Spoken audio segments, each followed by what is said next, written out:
Let's talk boxing now, because this Saturday, talkSPORT brings you live commentary of Anthony Joshua's heavyweight bout with Jermaine Franklin from the O2 Arena as Anthony Joshua gets back in the ring since his back-to-back losses against Alexander Usyk. First time, Adam Catterall, Fight Night presenter, joins us now. Good evening. How are you, Hugh? How are you doing? You well, guys? Cats, you all right? I'm very well. I'm wondering, before we even get to what this matchup looks like, I'm wondering what Anthony Joshua is like at the moment, because he said some things after his previous losses that made us think maybe he was going to take a time away from boxing. Was he still as committed? Was maybe some of the fame and I guess, it happens to a lot of boxers that lose. The air of invincibility seemed to have slipped, and I wonder whether we were looking at the same Anthony Joshua, seemed to become more emotional, and I just wonder how you see him right now. This week, differently. I was lucky enough to be in Saudi Arabia when he fought Alexander Usyk for a second time, and it wasn't the nicest thing to see. Obviously, it looked like he was having a serious moment there where maybe the crown had got a little bit too heavy for the head. Obviously, in the immediate aftermath, everybody saw him throwing belts out of the ring and saying what he was saying on the microphone, and we were concerned about him. Nobody wants to see him in that situation.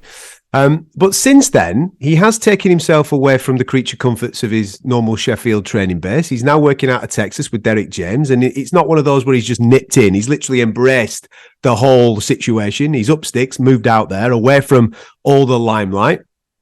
And this week, I've seen him sit down with various people doing interviews, and he looks happy again. And that's a key thing for Anthony Joshua. He's had 12 back-to-back world title fights. A lot of pressure that comes along with that. The narrative around him has always been the road to undisputed. So it's a case of let's keep hold of these belts before we put the final piece of the jigsaw together. And obviously that never materialized because he ran into Alexander Usyk on 2 occasions.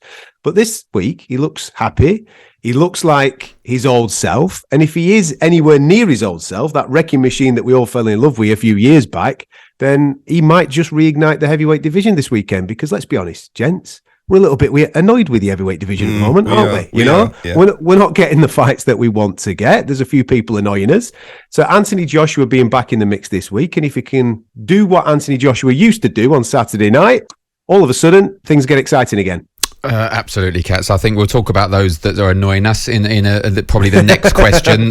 But if in terms of Jermaine Franklin, I agree that Anthony Joshua looks like he's gone back to basics, to be honest, and I think he'll be difficult to beat. But in terms of Jermaine Franklin, lost a majority decision to Dillian Whyte, somewhat controversially in some people's minds, his last fight. But what kind of threat does he pose? There was a lot of negativity towards Anthony Joshua taking this fight. Was that right?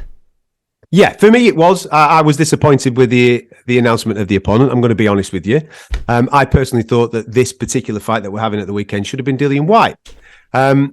Jermaine Franklin does offer some threats. He's a smaller guy and he's got faster hands. And who does that remind you of? It reminds you of Andy Ruiz, doesn't it? And we saw obviously Anthony Joshua run into Andy Ruiz and fall short. But I think we're going to get a different version of Anthony Joshua this weekend. Not one that's looking to box behind his jab.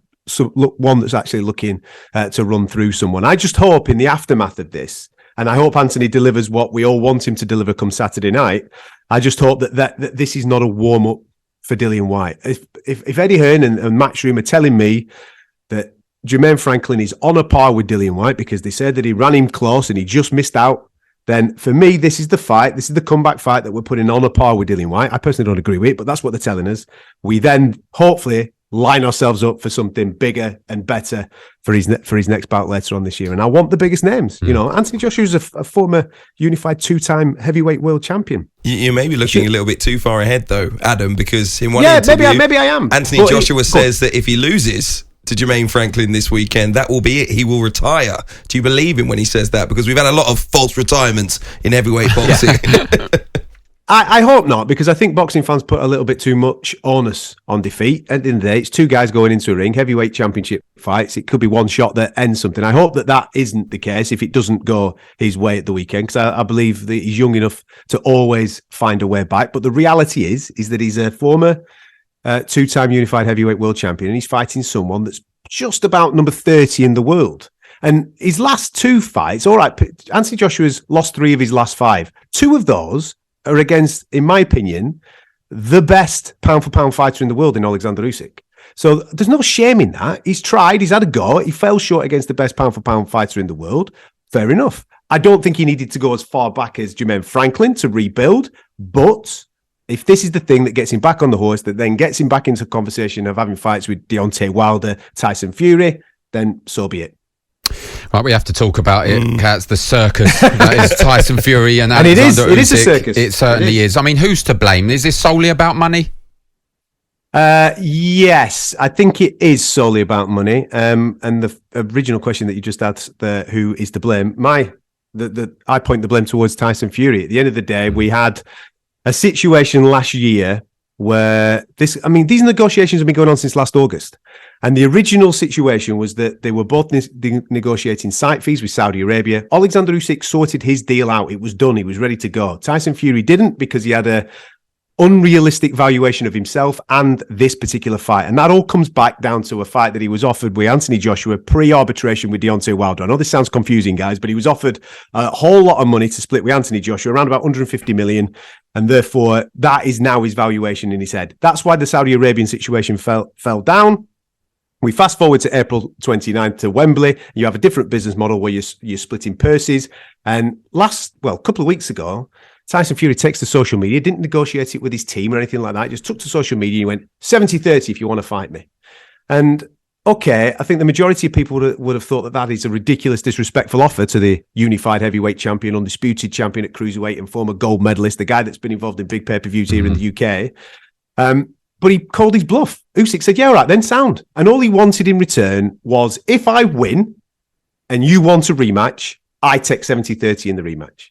And that wasn't good enough. And for me, Tyson Fury, I don't know why, but for me, I think he's gone out of his way to prevent that fight happening on April the 29th. Maybe he wants to kick it further down the roads because there's more money in September in Saudi Arabia. Maybe that is the case. If that is the case, I just wish that he would have come out and said, lads, this is the pot of money.